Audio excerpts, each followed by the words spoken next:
আসসালামু আলাইকুম রহমতুল্লাহ। আসিফ মাহমুদ সজীব ভুঁইয়া ক্রীড়া উপদেষ্টা, স্থানীয় উপদেষ্টা, তিনি ক্ষমা চেয়েছেন তার বাপের কীর্তিকলাপের জন্য। কিন্তু যে কারণে ক্ষমা চেয়েছেন, এই ক্ষমা চাওয়ার মধ্য দিয়ে তিনি কিন্তু একটা বড় অপকর্মকে ধামাচাপা দেওয়ার একটা প্ল্যান করে এটা করেছে কিনা, এটা কিন্তু কনসার্ন, এটা ভাবার বিষয়।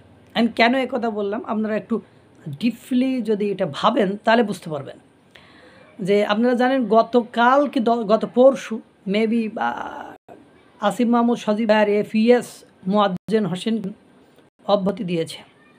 এই আসিফ মাহমুদ সজীব ভাইয়ের এপিএস মোয়াজ্জেমকে অব্যাহতি দেওয়ার পরে আসিফ মাহমুদ সজীব ভাইয়ের যে ফেসবুক স্ট্যাটাস এবং এপিএস মোয়াজ্জেমের যে ফেসবুক স্ট্যাটাস, তার ভেতরে আকাশ পাতাল পার্থক্য হয়ে গিয়েছে। এবং মোয়াজ্জেম যেসব কথাবার্তা বলেছে সেগুলো তার অব্যাহতি বা পদত্যাগ বা অপসারণের জন্য অপসারণের বক্তব্য সেবাটা যায় না। এবং আসিফ মাহমুদ সজীব ভুঁইয়া যে স্ট্যাটাস দিয়েছে তাও সেটা ওর সাথে যায় না। এই আপনার এপিএস মোয়াজ্জেমের বিরুদ্ধে 311 কোটি টাকা দুর্নীতির অভিযোগ উঠেছে, বা দুর্নীতির অভিযোগ আমজনতার দল, ওখানে তারেক সে অভিযোগ নিয়ে এসেছে, পাশাপাশি আরও অনেকে অভিযোগ নিয়ে এসেছে।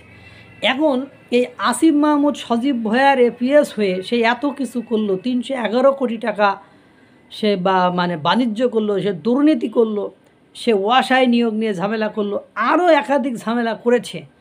তাহলে বস হিসাবে, ওস্তাদ হিসেবে তারই অধীনে কাজ করার মাধ্যমে তাহলে সে কোন শক্তি, বল, উৎস, মাধ্যম ব্যবহার করে এই কাজটা করেছে? যখনই এই দুর্নীতির টাকা চাইতে গিয়েছে তখন এপিএস যখন এই অফার দিয়েছে, তখন অবশ্যই ওই মন্ত্রণালয়, সংশ্লিষ্ট মন্ত্রণালয় বা ওই ব্যক্তিবর্গ যে আপনার রেফারেন্সে আপনার এপিএস এই প্রস্তাব দিয়েছে, আমরা কি করব, এই ধরনের কথাবার্তাগুলো হতে পারে, বা তার সাথে সরাসরি কথা হতে পারে, বা এভাবে যে কোনো পলিসিতে একটা কমিউনিকেট হতে পারে, বা তার নীরবতা ছিল, মৌন সম্মতি ছিল। তাছাড়া এপিএস মোয়াজ্জেম হোসেন এই ধরনের কাজ করতে পারে না। তো এখন ঘটনা হলো, আমার মনে হচ্ছে এই ক্ষমা চাওয়ার মধ্য দিয়ে সে বড় ধরনের অপরাধকে আড়াল করে ফেললো একেবারে, যাতে করে এই ক্ষমা চাই যে বাংলাদেশের মানুষ কেমন জানেন না, একটুখানি হাউমাউকুর কান্নাকাটি করে দিলেই সব কিছু ভুলে যায়, অতীত ইতিহাস ভুলে যায়।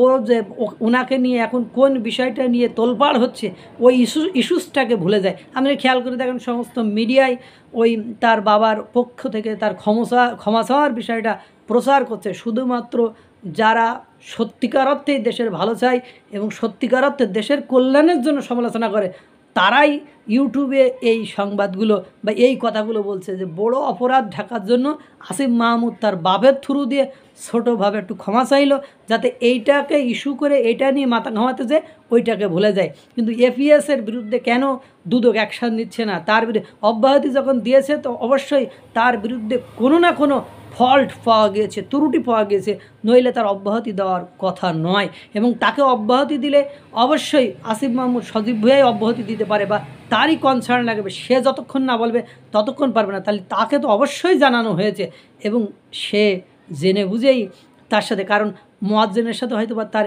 এভাবে ইন্টারাকশান আছে, বা এভাবে তার কাছে এপিএসের কাছে এভাবে প্রমাণাদি আছে, যেটা বলে দিলেই আসিফ মাহমুদের খেল খতম হয়ে যায়। এমনিতে বিভিন্ন রাজনৈতিক দল, বিভিন্ন মহল বারবার বলছে আসিফ মাহমুদ সজীব ভুঁইয়া এবং মাহফুজ আলমের পদত্যাগের কথা। আপনারা ক্ষমা চাওয়ার ওই কথাটা দিয়ে বড় অপরাধটাকে ভুলে যেন না, তাহলে দেশ আরও অনেক বেশি ক্ষতির দিকে চলে যাবে। আল্লাহ তাআলা সকলকে ভালো রাখুক, সুস্থ রাখুক। আসসালামু আলাইকুম ওয়া রাহমাতুল্লাহ।